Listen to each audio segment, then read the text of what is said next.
పొడవాటి జుట్టుతో కోడలు మీనా బెడ్ మీద పడుకొని పేపర్ చదువుతుంటే అత్త కనకం ఒక గిన్నెలో కుంకుడుకాయలు తీసుకొచ్చింది. అత్తయ్య, నేను చెప్పినట్టుగా కుంకుడుకాయలు తీసుకొచ్చారా? తీసుకొచ్చాను కోడలా. ఇప్పుడు వీటిని దంచమంటావా? ఇప్పుడొద్దులే అత్తయ్య, రేపు తలంటు పోస్తారు కదా, అప్పుడు దంచి పెట్టండి. కోడలా, నీ పొడవాటి జుట్టు విషయంలో నువ్వు చెప్పినట్టు నేను వింటున్నాను కదా. అవునత్తయ్యా, చాలా బాగా వింటున్నారు. మిమ్మల్ని చూస్తుంటే మా అమ్మని చూస్తున్నట్టే ఉంది. మా అమ్మ కూడా అంతే అత్తయ్యా. నా జుట్టుకి సంబంధించిన విషయం ఏదైనా కానివ్వండి, నేనిలా చెప్పగానే అలా చేస్తుంది. ఇప్పుడు నేనొకటి చెప్తాను, అది నువ్వు ఖచ్చితంగా చెయ్యాలి కోడలా. భలేవారే అత్తయ్యా, మీరు చెప్పిన తరువాత నేను చెయ్యకుండా ఉంటానా చెప్పండి? కొడుకు ఆకాష్ నీ పొడవాటి జుట్టు పట్టుకుని నీ వెనకాలే తిరుగుతున్నాడు కోడలా. మంచిదే కదా అత్తయ్యా, నా భర్త నా జుట్టు పట్టుకొని తిరుగుతున్నాడు, ఇందులో తప్పులేదు కదా. కొంగు పట్టుకొని తిరిగితే తప్పు గాని జుట్టు పట్టుకొని తిరిగితే తప్పులేదు కదత్తయ్యా. ఊరివాళ్లు నా ముఖం పట్టుకొని నీ కొడుకు నీ కోడలి పొడవాటి జుట్టు పట్టుకొని తిరుగుతున్నాడని హేళనగా మాట్లాడుతున్నారు కోడలా. అత్తయ్యా, అలా మాట్లాడుతున్న మాటలకి మీరు బాధపడద్దు, వాళ్ళకి గర్వంగా చెప్పాలి. గర్వంగా చెప్పాలా? ఏమని చెప్పాలి కోడలా?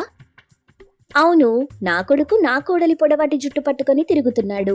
పరాయి ఆడవాళ్ల జుట్టు కాదు, పరాయి ఆడవాళ్ల కొంగు అంతకన్నా కాదు. అయినా నా కొడుక్కి పెళ్లి చేసింది నా కోడలితో కలిసిమెలిసి తిరుగుతూ సంతోషంగా ఉండడానికి. వాళ్లకి లేని ఇబ్బంది మీకెందుకని వాళ్ళని అడగాలత్తయ్యా. నువ్వెంత చెప్పినా నా మాట వినేలా లేవని అర్థమవుతుంది కోడలా అని అత్త కనకం ఆ గదిలో నుండి వెళ్ళిపోయింది.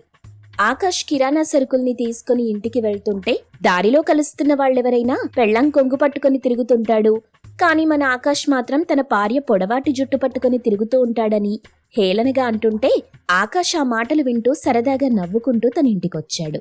హాల్లోనే తల్లి కనకం ఎదురైంది. ఊరి వాళ్ళేమనుకుంటున్నారో విన్నావా బాబూ? అనుకునే వాళ్ల గురించి మనకెందుకమ్మా, మనం వాటిని పట్టించుకోవద్దు. పట్టించుకోకుండా ఉండటం అనేది మా వల్ల అవటం లేదు బాబు. ఏదేమైనా కోడలి పొడవాటి జుట్టుని పట్టుకొని తన వెనకాలే తిరగొద్దు. కోడలెక్కడికెళ్తే అక్కడికి వెళ్ళొద్దు. చుట్టాల ముందు మా పరువు తీయొద్దు. అమ్మా, ఊరివాళ్ల మాటలు పట్టించుకొని నువ్వు బాధపడకూడదు. నీ కోడలితో కలిసిమెలిసి సంతోషంగా ఉంటున్న నీ కొడుకుని చూసి నువ్వు సంతోషించాలి. ఏం సంతోషమో ఏమో బాబు, నాకు మాత్రం బాధగా ఉంది. నువ్వు కోడలి జుట్టు పట్టుకొని అలా తిరగటం నాకేమాత్రం ఇష్టం లేదు. నా భార్య జుట్టు పట్టుకొని తిరగడం అనేది నాకు చాలా సంతోషంగా ఉందమ్మా. నేను సంతోషంగా ఉండడం నీకు ఇష్టం లేదా? చెప్పమ్మా, నీకిష్టం లేదా? బాబు ఆకాష్, నీ భార్య గురించే కాదు కదా బాబు, మా గురించి కూడా ఆలోచించాలి. మేం సంతోషంగా ఉండేలా చూసుకోవాలి. నువ్వు నీ భార్యతో కలిసి సంతోషంగా ఉండడానికే కదా నీకు పెళ్లి చేసింది. ఇంట్లో ఉన్నంతవరకు మీ ఇష్టం బాబు, బయటకెళ్ళినప్పుడు మాత్రమే. అమ్మా, నేనొక మాట అడగనా? అడుగు బాబూ. నాకు యాక్సిడెంట్ అయి ఒక కాలు పూర్తిగా విరిగినప్పుడు మీనా నా కాలు పట్టుకొని ఎక్కడెక్కడ తిరిగిందో నాకంటే మీకే బాగా తెలుసు. అప్పుడు మీ కోడలికి చెప్పారా, కోడలా నువ్వు నీ భర్త కాలు పట్టుకుంటే ఊరివాళ్లు బయటవాళ్లు చూసి హేళన చేస్తున్నారని, అది అవమానమని? అది భార్యగా తను చెయ్యాల్సిన పని బాబూ. ఇది భర్తగా నేను చెయ్యాల్సిన పనమ్మా. సర్లే, ఇదిగో అమ్మా, ఇంటి సరుకులు తీసుకొచ్చాను, అన్నీ సరిగ్గా ఉన్నాయో లేదో చూసుకో అని సరుకుల సంచిని కనకంకిచ్చి ఆకాష్ అక్కడి నుండి వెళ్ళిపోయాడు. కనకం ఆ సంచి తీసుకుని కిచెన్లోకి వెళ్ళిపోయింది. ఆకాష్ బెడ్రూంలోకొచ్చాడు. సరుకులు తీసుకొచ్చారా? ఇచ్చేశాను మీనా. వెళ్దామా మరి? నేను రెడీ మీనా. ఇప్పుడు అత్తయ్య కలిసిందా మీకు? కలిసింది మీనా. సరుకులు అమ్మకిచ్చే నేను నీ దగ్గరికి వచ్చాను. పదా వెళ్దాం అని పొడవాటి జుట్టుతో మీనా కిచెన్ వైపు నడుస్తుంటే తన భర్త ఆకాష్ ఆ పొడవాటి జుట్టు పట్టుకుని వెనకాలే నడుస్తుంటాడు. మీనా కిచెన్లో వంట చేస్తున్న అత్త కనకం దగ్గరికొచ్చింది. కోడలి జుట్టు పట్టుకుని వచ్చిన కొడుకు ఆకాష్ని చూసింది. బాబు ఆకాష్, ఇలా రాత్రి పగలనే తేడా లేకుండా కోడలి పొడవాటి జుట్టు పట్టుకొని కోడలు ఎక్కడికెళ్తే అక్కడికి వెళ్తూనే ఉంటావా? ఇంతకు ముందే చెప్పాను కదమ్మా. సరే బాబు, జాగ్రత్తగా వెళ్ళిరండి అని అయిష్టంగా చెప్పగానే ఆకాష్ మీనా ఇంట్లో నుండి వెళ్ళిపోతారు. కనకం వంట చేస్తుండగా బాగా తెలిసిన పద్మ వచ్చింది. కనకమొదినా, ఓ కనకమొదినా, ఉన్నావా ఇంట్లో అంటూ అరిచింది. కనకం వంట చేయటం పూర్తి కావడంతో బయటకొచ్చింది. ఏంటి పద్మ, ఎందుకలా అరుస్తున్నావు? శ్యామల కూతుర్ని సిటీ నుండి తీసుకొచ్చారంట వదినా, చూడ్డానికెళ్తున్నాను. నువ్వు కూడా వస్తావేమోనని పిలిచాను. పిలిచి మంచి పని చేశావు పద్మ. శ్యామల నాకొక విధంగా దూరపు బంధువు. హాస్పిటల్కి వెళ్లి పలకరించి రావాల్సింది, కానీ వీలు కాలేదు. ఇప్పుడు ఇంటికొచ్చిన తర్వాత కూడా పలకరించకపోతే బావుండదు. పద వెళ్దాం అని పద్మతో కలిసి కనకం ఇంటి నుండి బయలుదేరి శ్యామల ఇంటికొచ్చారు. శ్యామల కూతురు మమతకి క్యాన్సర్. దీనంగా గుండు గీయించుకొని బెడ్ మీద పడుకొని ఉంది. మమతని చూడగానే కనకం పద్మలకు బాధతో కన్నీళ్లొచ్చాయి. ఎలా ఉన్నావు కనకమత్తయ్యా? బావున్నాను మమత. ఇప్పుడు నీకెలా ఉంది? ఇప్పుడు కొంచెం బాగుందత్తయ్యా. కాకపోతే గుండుతో ఉండటం ఇబ్బందిగా ఉంది. ఒక పెట్టుడు చుట్టు కొనమని అమ్మకి ఎంత చెప్పినా వినిపించుకోవట్లేదు. ఇలాగే ఉండమంటుంది. నాకిలా గుండుతో బయట తిరగాలంటే ఎంతో ఇబ్బందిగా ఉంటుందత్తయ్యా. బాధపడకు మమత, నేను 2 రోజుల్లో నీకు పెట్టుడు జుట్టు కొనిస్తాన్లే అని కనకం చెప్పగానే మమత సంతోషిస్తుంది. అలా పద్మ కనకం దాదాపుగా 1 గంట సేపు మాట్లాడతారు. వాళ్ళు మాట్లాడుతున్నంతసేపు మమత ముఖం సంతోషంగా వెలిగిపోతూ ఉంటుంది. శ్యామల ఇద్దరికీ టీ ఇచ్చింది. కనకం పద్మ ఇద్దరూ టీ తాగేసి అక్కడి నుండి వెళ్ళిపోతారు. రోజులలా గడుస్తూ ఉంటాయి. ఒక రోజున ఇంటి బయట నిలబడి వీధి వైపు చూస్తున్న కనకం దగ్గరికి తన భర్త గోవిందమొచ్చాడు. ఏంటి కనకం, ఇంటి బయట నిలబడి పదే పదే వీధి వైపు చూస్తున్నావు? వెంట్రుకలు కొనేవాళ్ల కోసం చూస్తున్నానండి. వాళ్ల కోసమా? మన పొడవాటి కోడలి జుట్టుని అమ్ముతున్నావా? లేదండి, శ్యామల కూతురుకు విగ్గు కావాలంట. వాళ్ల దగ్గర వెంట్రుకలు కొని విగ్గు తయారు చేయించి మమతకి తీసుకెళ్ళిద్దామనుకుంటున్నా. అయ్యో కనకం, నీ తెలివి తెల్లారినట్టే ఉంది. ఇంట్లో ఉన్న కోడలికి పొడవాటి జుట్టు ఉన్న విషయం మర్చిపోయి వెంట్రుకలు కొని వాళ్ల గురించి ఆలోచిస్తున్నావు అని చెప్పగానే అప్పుడు కనకంకి ఒక ఆలోచన వచ్చింది. మీరు సూపర్ అండి. సరైన సమయంలో సరైన ఐడియా ఇచ్చారు. బెడ్రూమ్లో కోడలు చదువుకుంటుంది కదా, నేను వెళ్ళి మాట్లాడతాను. పుణ్యం వస్తుంది. కనకం, కోడలికి అర్థమయ్యేలా విషయం చెప్పు. అప్పుడు కోడలు తన జుట్టు కత్తిరించడానికి ఒప్పుకుంటుంది. లేదంటే గొడవ చేస్తుంది. లేదండి, కోడలికి విషయం మొత్తం వివరంగా చెప్తాను. మీనా ఒప్పుకుంటేనే నేను కోడలి పొడవాటి జుట్టు కట్ చేస్తాను. విగ్గు తయారు చేయించి మమత లాంటి వాళ్లకు సాయం చేస్తాను. పుణ్యం వస్తుంది అని నిర్ణయించుకొని అక్కడి నుండి బయలుదేరి బెడ్రూమ్కొచ్చింది. మీనా తన పొడవాటి జుట్టుతో బెడ్ మీద కూర్చొని చదువుకుంటూ ఉంది. కోడలా, చెప్పండత్తయ్యా. నీ పొడవాటి జుట్టుని ఏదైనా మంచి కోసం ఉపయోగించమని స్వామిగారు చెప్పారు కదా? అవునత్తయ్యా అని కోడలు మీనా చెప్పగానే అత్త కనకం తను చేద్దామనుకున్న మంచి విషయం చెప్పింది. అందుకు కోడలు మీనా సంతోషించింది. సరే అత్తయ్యా, తనకి అందమైన జుట్టుండాలని ప్రతి అమ్మాయి కోరుకుంటుంది. పెళ్ళైనా పెళ్లి కాకున్నా, జబ్బున్నా జబ్బు లేకపోయినా మీకొచ్చిన ఆలోచన చాలా బాగుందత్తయ్యా. మీరు చేస్తానని చెప్పిన మంచి బాగుంది, నాకు నచ్చింది. అయితే నీ పొడవాటి జుట్టుని కత్తిరించనా కోడలా? తప్పకుండా అత్తయ్యా. నేనిలా కూర్చుంటే కత్తిరించుకోవడం కష్టమవుతుంది కదా. ఏం కాదులే కోడలా, ఏదోలా నేను నీ జుట్టు కట్ చేస్తాను. అత్తయ్యా, నేనెళ్ళి బిల్డింగ్ మీద నిలబడి నా పొడవాటి జుట్టును కిందకి వేస్తాను. అప్పుడు మీకు కట్ చేయడానికి సులువుగా ఉంటుంది. మీరు కత్తెర తీసుకుని బయటకెళ్ళండి, నేను బిల్డింగ్ మీదికి వెళ్లి నిలబడతాను. అలాగే కోడలా అని కనకం అక్కడి నుండి వెళ్ళిపోతుంది. మీనా పొడవాటి జుట్టుతో బిల్డింగ్ మీదకొచ్చి నిలబడి జుట్టును కిందకి వేస్తుంది. అత్త కనకం కట్ చేస్తూ ఉంది. అలా కట్ చేసిన వెంట్రుకలతో ఒక విగ్గు తయారు చేయించి మమతకిస్తుంది. మమత అది చూసి చాలా సంతోషిస్తుంది. అలా జుట్టు లేక బాధపడుతున్న ప్రతి ఒక్కరికి ఉచితంగా విగ్గులు తయారు చేయించి పంచుతూ ఉంటుంది అత్త కనకం. అలా కోడలు మీనా తన పొడవాటి జుట్టుతో పుణ్యం సంపాదించుకుంటుంది. శారదమ్మకు తన కోడలు వనజ చేసే వంటలంటే చాలా ఇష్టం. వనజ భర్త రమేష్ కూడా తన భార్య చేసే వంటల్ని కోసరి కోసరి వడ్డించుకొని తింటూ ఉంటాడు. ఓ రోజు శారదమ్మ, ఒరేయ్ బాబు, ఈరోజు నాకేదైనా రుచిగా తిందామనుందిరా. నా కోడలు పిల్ల చేసే ప్రతి వంట చాలా బాగుంటుంది. ఈరోజు కొత్తగా ఏదైనా తినాలి, అదే ఆలోచిస్తున్నాను. ఆహా, అత్తకోడళ్ళు సరిపోయారు. వంటలతో ఓ ఆట ఆడుకుంటున్నారు కదా. అయినా అన్ని రుచి చూసేశావు కదా, ఇంకా కొత్తగా తినాలని ఎందుకనిపిస్తుందమ్మా? పోనీ ఈ పూటకు మాంసం ఏమన్నా తీసుకురమ్మంటావా?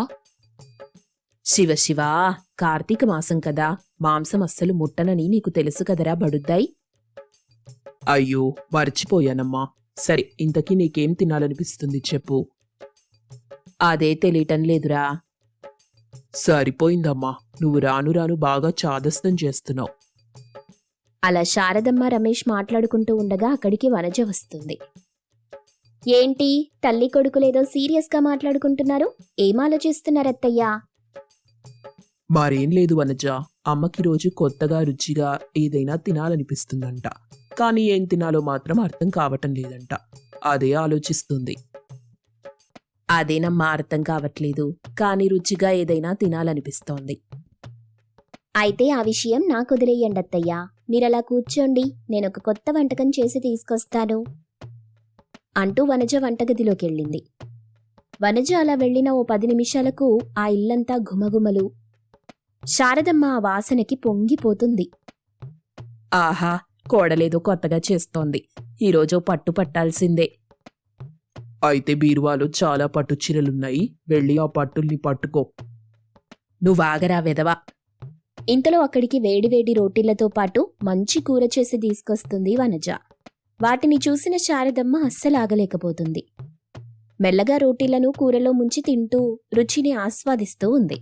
రమేష్ కూడా చెయ్యి కలుపుతాడు. ఇద్దరూ కడుపు నిండా తృప్తిగా తింటారు. వాళ్ళని చూసి సిగ్గుతో మురిసిపోతుంది వనజ.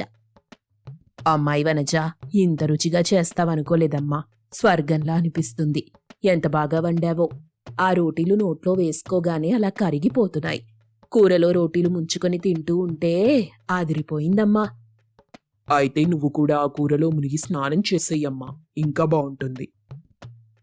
ఆపరా నువ్వు, ముందా మిగిలిన రోటీలు తిను, లేకుంటే నేను తినేస్తాను. అంత పని చెయ్యమా కమ్మోయి అంటూ రమేష్ తినే పనిలో పడ్డాడు.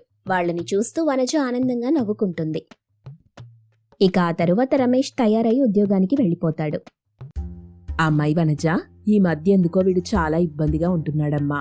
మన మధ్య సరదాగానే ఉన్నా కూడా లోపల ఏదో బాధపడుతున్నట్టు నాకు అనిపిస్తుంది. నీకు అలాగే ఉందా? అయ్యో, నేనంతగా గమనించలేదత్తయ్యా. నాకెప్పుడూ ఆయనలా కనిపించలేదే. అదేనమ్మా తల్లికి భార్యకి ఉన్న తేడా. నువ్వు రేపొక బిడ్డని కంటావు కదా, అప్పుడు తెలుస్తుంది కన్న పేగు బంధం.